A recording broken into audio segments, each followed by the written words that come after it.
watching CBS 2 News in high definition.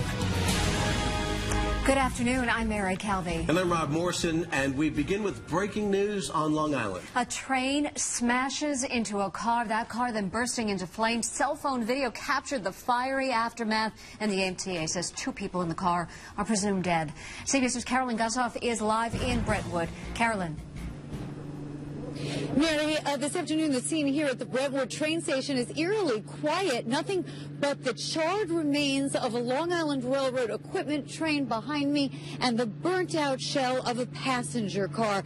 There is, though, a lot of police activity here crawling over what is now a crime scene. Take a look at this dramatic video shot by a witness on the platform as fire broke out at about 10 o'clock this morning. Apparently, the passenger car was crossing the railroad tracks about a half a mile from here. The gates, were told by an MTA spokesperson, were apparently down, according to one witness.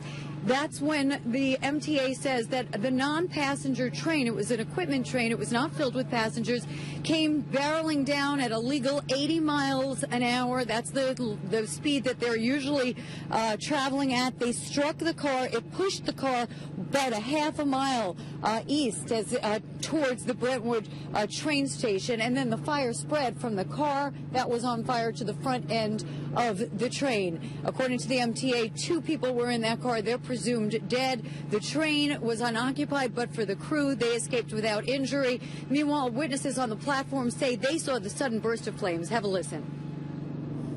I was on my way to school waiting for the train, and then I saw like the flames up in smoke and the train being deteriorated. And I saw the policemen and firemen coming in here try to save people. People just noticed that the train was on fire. I don't think anyone actually saw the actual collision, though. It was just somebody looked over and there was the smoke, and the fire. The accident has closed down the Ronkonkoma branch of the Long Island Railroad. Now between Ronkonkoma and Farmingdale, commuters are advised to make other plans today, even though buses are in place. This investigation is going to be going on for hours. In Brentwood, Long Island, Carolyn Gussoff, CBS 2 News. Carolyn, thank you. Another big story today.